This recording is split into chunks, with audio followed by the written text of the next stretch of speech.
8 number सवाल को देखिए, कहता है उस वर्ग की भुजा ज्ञात करे जिसका क्षेत्रफल है। देखिए इतना क्षेत्रफल आपको दिया हुआ है, वर्ग का जो क्षेत्रफल है वो इतना वर्ग सेंटीमीटर दिया हुआ है, तो कह रहा है कि वर्ग की जो भुजा है वो ज्ञात करे। पहले देखिए प्रश्न क्या कह रहा है से समझिए, उसके बाद इसको हम सॉल्व करेंगे। मान लीजिए कि ये एक वर्ग है। वर्ग में क्या होता है कि वर्ग के चारों भुजा जो है समान होती है, यानी कि बराबर होती है। ए बी सी डी क्या है, वर्ग है। और ए बी क्या है तो भुजा है, बी सी क्या है भुजा है, सी डी भी भुजा है और ए डी भी भुजा है। और वर्ग में क्या होता है कि सभी भुजा समान होती है। ठीक है, मान लीजिए कि ये भुजा 5 सेंटीमीटर है, तो ये भी जो है आपका 5 सेंटीमीटर होगा। ये भी कितना होगा 5 सेंटीमीटर, यानी सब जो है 5 सेंटीमीटर होगा। ठीक है, ये वर्ग का क्या है खासियत है। अब देखिए क्षेत्रफल क्या होता है, क्षेत्रफल होता है लंबाई गुना चौड़ाई। ठीक है, क्षेत्रफल बराबर फार्मूला होता है लंबाई गुना चौड़ाई। अब अगर हम बात करते हैं कि वर्ग का क्षेत्रफल बराबर क्या होगा, तो लंबाई गुना चौड़ाई। ठीक है, तो ये आपका क्या है भुजा है, तो यहाँ देखिए भुजा गुना भुजा। ठीक है, यानी हम कह सकते हैं कि वर्ग का जो क्षेत्रफल होगा वो क्या होगा भुजा का स्क्वायर होगा। ठीक है, एक भुजा में एक भुजा से गुना करिएगा तो भुजा का स्क्वायर होगा, तो वर्ग का क्षेत्रफल बराबर होता है भुजा स्क्वायर। अब देखिए अगर आपको एक प्रश्न दे दे कि वर्ग का जो क्षेत्रफल है वो है 25 सेंटीमीटर स्क्वायर। ठीक है, ऐसे भी देखिए ना कितना होगा, भुजा में भुजा से गुना करेंगे तो 5 में 5 से गुना करेंगे 25, और सेंटीमीटर में सेंटीमीटर से गुना करेंगे तो सेंटीमीटर स्क्वायर। तो ये वर्ग का क्षेत्रफल कितना होगा 25 सेंटीमीटर स्क्वायर। तो प्रश्न अगर आपसे पूछ दे कि इस वर्ग का भुजा ज्ञात करिए, इस वर्ग की भुजा ज्ञात करिए जिसका क्षेत्रफल 25 सेंटीमीटर स्क्वायर है, तो आप कैसे भुजा निकालिएगा। यहाँ देखिए हम लिखेंगे कि वर्ग का क्षेत्रफल दिया हुआ है कितना 25, और हम जानते हैं कि वर्ग का क्षेत्रफल जो होता है वो होता है भुजा का स्क्वायर। इतना बराबर 25 को हम लिख सकते हैं 5 का स्क्वायर।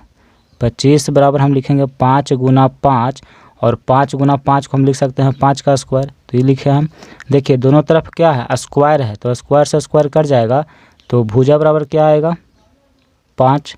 सेंटीमीटर में है तो सेंटीमीटर, यानी कि भुजा जो है वर्ग का वो 5 सेंटीमीटर है। ठीक है, तो इसी प्रकार जो है हम इस प्रश्न को सॉल्व करेंगे, यही उसी टाइप का क्वेश्चन दिया हुआ है। तो चलिए फर्स्ट नंबर जो सवाल है इसको हम सॉल्व करते हैं। अब यहाँ देखिए सवाल नंबर 1 को हम सॉल्व करते हैं। यहाँ लिखिएगा कि दिया है वर्ग का क्षेत्रफल बराबर, ये क्या है वर्ग का क्षेत्रफल है, तो इसको यहाँ पर लिखिए 9 + 42 L + 49 L स्क्वायर।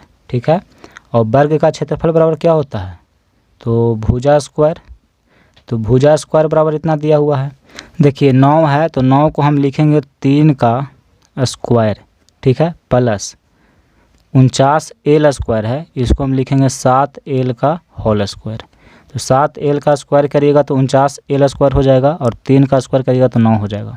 3 को हम a मानते हैं और 7 L को b मानते हैं, तो a square plus 2 × a × b, 2ab। देखिए इतना में गुना करिएगा तो हो जाएगा 42 L। तो e लिखिए चाहे e लिखिए, दोनों क्या है बराबर है। तो e लिखा हुआ है a square plus 2ab plus b square. तो इतना बराबर फार्मूला क्या होता है a प्लस b का होल स्क्वायर। ठीक है, e लिखिए चाहे e लिखिए। अब यहाँ देखिए भुजा स्क्वायर बराबर इतना हुआ, दोनों तरफ क्या है स्क्वायर है, तो स्क्वायर से स्क्वायर हम काट देंगे तो क्या बचेगा भुजा। तो भुजा बराबर क्या है आपका 3 + 7 L, क्या हो जाएगा सेंटीमीटर। भुजा है तो सेंटीमीटर। ठीक है, तो वर्ग का कह रहा था कि भुजा ज्ञात करिए, तो भुजा कितना आया 3 + 7 L, यही आपका आंसर हो जाएगा। सवाल नंबर 2 को देखिए, इसको भी हम सॉल्व करते हैं। इसमें दिया हुआ है वर्ग का क्षेत्रफल बराबर a स्क्वायर -12a + 36, इतना वर्ग इकाई आपका क्षेत्रफल दिया हुआ है। तो कह रहा है कि वर्ग की भुजा ज्ञात करें। तो वर्ग का क्षेत्रफल बराबर क्या होता है फार्मूला भुजा स्क्वायर बराबर a स्क्वायर है, तो इसको हम लिख सकते हैं a का होल स्क्वायर, प्लस 36 है तो 36 को हम लिख सकते हैं 6 का स्क्वायर, तो बस 36 हो जाएगा। इसको a मान लेते हैं, इसको b मान लेते हैं, तो a square minus 2 into a into b. देखिए इसमें गुना करिएगा तो इतना हो जाएगा, ठीक है।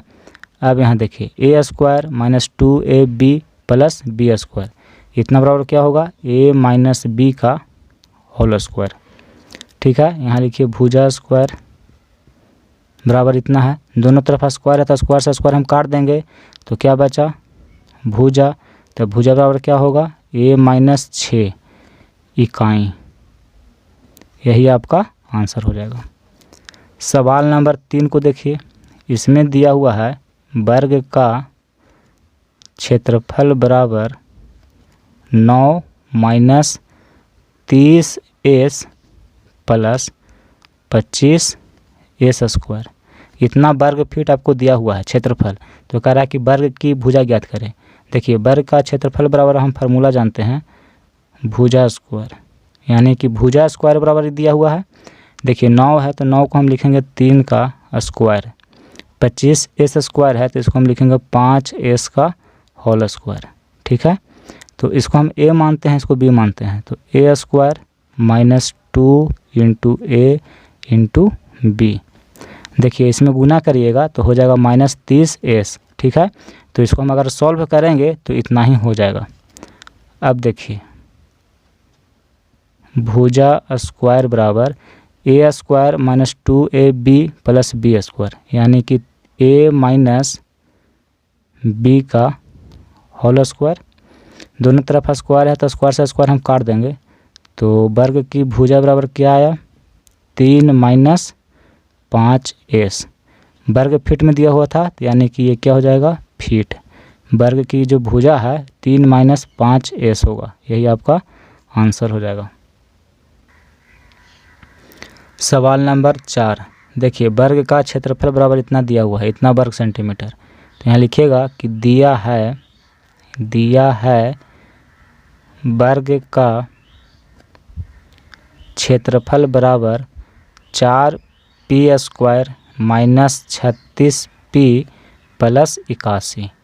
वर्ग का क्षेत्रफल बराबर क्या होता है फार्मूला, तो भुजा स्क्वायर, तो भुजा स्क्वायर बराबर ही दिया हुआ है। अब देखिए इसको हम a माइनस बी के होल स्क्वायर के रूप में इसको हम लिखना चाहते हैं, तो 4p स्क्वायर है तो इसको हम लिख सकते हैं 2p का होल स्क्वायर, ठीक है। 81 है तो 81 को हम लिख सकते हैं 9 का स्क्वायर। तो इसको a मान लीजिए, इसको b मानिए, तो a square minus 2 into a into b. देखिए 2 दूनी का 4 और 4 नामा 36p हो जाएगा, माइनस है तो माइनस, तो e लिखिए चाहे e लिखिए, दोनों क्या है बराबर है। यहाँ देखिए भुजा स्क्वायर बराबर, तो ये क्या लिखा हुआ है a square minus 2ab plus b square, तो इतना बराबर होता है a माइनस बी का होल स्क्वायर। तो a है आपका 2p माइनस b क्या है 9, इतना का होल स्क्वायर। दोनों तरफ स्क्वायर है तो स्क्वायर से स्क्वायर हम क्या करेंगे काट देंगे, तो भुजा बराबर बच गया। तो यहाँ लिखेंगे कि भुजा बराबर 2p माइनस 9, इतना क्या हो जाएगा सेंटीमीटर, इतना सेंटीमीटर आपका आंसर हो जाएगा। सवाल नंबर 5 देखिए, इसमें दिया हुआ है, लिखिएगा कि वर्ग का क्षेत्रफल बराबर दिया हुआ है कितना 81q square plus 18q plus 1, ठीक है। इतना बराबर क्या होता है, तो भुजा स्क्वायर, देखिए इसको हम लिखेंगे a प्लस बी के होल स्क्वायर के रूप में इसको हम लिखेंगे। 81q स्क्वायर है तो इसको हम लिख सकते हैं 9q का होल स्क्वायर, ठीक है। जब इसका स्क्वायर करिएगा तो इतना हो जाएगा, प्लस 1 है तो हम लिख सकते हैं 1 का स्क्वायर। इसको a मान लीजिए, इसको b मानिए, तो a स्क्वायर प्लस 2ab। देखिए इतना में गुना करिएगा तो 18q हो जाएगा। अब चलिए भुजा स्क्वायर बराबर a स्क्वायर प्लस 2ab और प्लस b स्क्वायर, यानी कि a प्लस b का होल स्क्वायर, तो 9q प्लस 1 इतना का होल स्क्वायर। इतना बराबर ही लिखा हुआ है, दोनों तरफ स्क्वायर है तो स्क्वायर से स्क्वायर हम काट देंगे, तो क्या बचेगा भुजा। तो भुजा बराबर कितना आया 9q प्लस 1 इतना मीटर, यही आपका आंसर हो जाएगा। सवाल नंबर 9 देखिए, उस आयत की लंबाई और चौड़ाई के लिए संभव व्यंजक निकाले जिसका क्षेत्रफल 25a² माइनस 35a प्लस 12 है। आयत की लंबाई और चौड़ाई आपको निकालना है और क्षेत्रफल दिया हुआ है। तो पहले यहाँ देखिए कि आयत क्या होता है। ABCD, देखिए यह एक आयत है। आयत की जो लंबाई होती है और चौड़ाई जो होती है आपस में बराबर होती है। देखिए आयत की लंबाई अगर ये 5 सेंटीमीटर है तो ये भी आपका 5 सेंटीमीटर होगा। अगर चौड़ाई 2 सेंटीमीटर है तो ये भी आपका 2 सेंटीमीटर होगा। ठीक है, तो आयत की जो लंबाई होती है और चौड़ाई जो होती है आपस में बराबर होती है। आयत का क्षेत्रफल बराबर क्या हो जाएगा, तो लंबाई गुना चौड़ाई। ये लंबाई है, ये चौड़ाई है, दोनों में गुना करेंगे तो आयत का क्षेत्रफल निकल जाएगा। तो प्रश्न में कह रहा है कि लंबाई और चौड़ाई निकालिए और क्षेत्रफल आपको दिया हुआ है। ठीक है, तो देखिए प्रश्न को हम सॉल्व करते हैं। तो यहाँ लिखिएगा, सबसे पहले हम मान लेते हैं, माना कि आयत की लंबाई बराबर L तथा आयत की चौड़ाई बराबर y। ठीक है, इतना इकाई हम मान लेते हैं। अगर कुछ नहीं दिया हुआ है तो हम इकाई मान लेते हैं कि इकाई इतना इकाई है। तो क्षेत्रफल क्या हो जाएगा, यहाँ देखिए आयत का क्षेत्रफल बराबर तो लंबाई गुना चौड़ाई, इतना वर्ग इकाई। अब यहाँ लिखेगा प्रश्न से कि प्रश्न में क्या दिया हुआ है, क्षेत्रफल दिया हुआ है। आयत का क्षेत्रफल बराबर कितना दिया हुआ है, तो 25a² माइनस 35a और प्लस 12 दिया हुआ है आयत का क्षेत्रफल। क्षेत्रफल क्या होता है आयत का, तो लंबाई गुना चौड़ाई, इतना बराबर ही दिया हुआ है। देखिए इसको हम पहले गुणनखंड करते हैं। तो सबसे पहले 25a² में 12 से हम गुना करते हैं।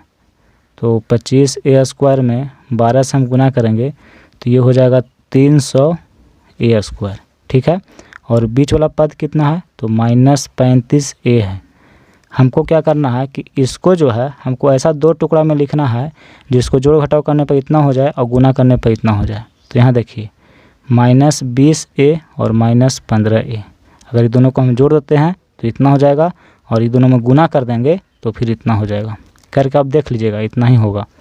तो यहाँ देखिए 25a² है तो हम लिखेंगे 25a² माइनस 35a है तो इसको हम लिखेंगे माइनस का 20a माइनस 15a प्लस क्या है 12। लंबाई गुना चौड़ाई बराबर, यहाँ देखिए ये दोनों में कॉमन कितना है, तो 5a कॉमन है। तो यहाँ बचेगा 5a माइनस, इसमें क्या बचेगा 4, माइनस है तो माइनस। ये दोनों में कितना कॉमन है, तो 3 कॉमन है। तो इसमें बचेगा 5a माइनस, तो माइनस माइनस हो जाएगा प्लस, और 12 में 3 कॉमन किए तो यहाँ बचेगा 4। अब देखिए दोनों में 5a माइनस 4 है तो इसको हम कॉमन कर लेते हैं 5a माइनस 4 को। तो क्या बचेगा 5a माइनस 3। तो लंबाई गुना चौड़ाई बराबर इतना आया। तो प्रश्न कह रहा है कि आयत की लंबाई और चौड़ाई जो है आप निकालिए। तो देखिए हम लिख सकते हैं आयत की जो लंबाई होगी वो कितना होगी, 5a माइनस 3, इतना इकाई। इसको हम लंबाई मान लेते हैं और इसको चौड़ाई। यहाँ देखिए आयत की चौड़ाई जो होगी 5a माइनस 4 इकाई। हम लंबाई को इकाई में माने थे इसलिए यहाँ पे इकाई लिखे। अब कहिएगा कि लंबाई हम 5a माइनस 4 क्यों नहीं मान सकते हैं। तो देखिए इसको हम समझाते हैं। ये आयत है, लंबाई है 10 सेंटीमीटर और चौड़ाई है 2 सेंटीमीटर। लंबाई देखिए, लंबाई हमेशा चौड़ाई से क्या होती है, ज़्यादा होती है। लंबाई ज़्यादा होना चाहिए, चौड़ाई कम होना चाहिए। ठीक है, तो अगर हम एक जगह पर 1 मान लेते हैं कि एक जगह पर 1 है तो इसका मान क्या होगा, तो 5a, यानी कि 5 में 1 से गुना करेंगे 5 और 5 में 4 घट जाएगा तो ये होगा 1। और इसमें देखिए 5 में 3 घट जाएगा तो इसमें होगा 2। तो बड़ा ये है, यानी 5a माइनस 3 बड़ा है तो इसको हम लंबाई मान लिए। 5a माइनस 4 छोटा है, इसके लिए इसको हम क्या मान लिए, चौड़ाई मान लिए। अगर हम इसको लंबाई मानते हैं तो अच्छा नहीं लगेगा। देखिए लंबाई 1 है और चौड़ाई 2 है तो अच्छा लगेगा। लंबाई क्या होती है, चौड़ाई से ज़्यादा होती है। इसलिए हम क्या किए कि जो बड़ा है उसको हम लंबाई मान लिए और जो छोटा है उसको चौड़ाई मान लिए। तो यही आपका आंसर हो जाएगा। सवाल नंबर 10, उस घनाभ की विमाओं के लिए संभव व्यंजक निकाले जिसका आयतन 3x² - 12x है। देखिए घनाभ की जो आयतन है ये दिया हुआ है तो कह रहा है कि विमा निकालिए, यानी कि घनाभ में क्या होता है, लंबाई होता है, चौड़ाई होता है और ऊंचाई होता है, उसको निकालना है। तो चलिए इसको हम सॉल्व करते हैं। यहाँ लिखिएगा कि दिया है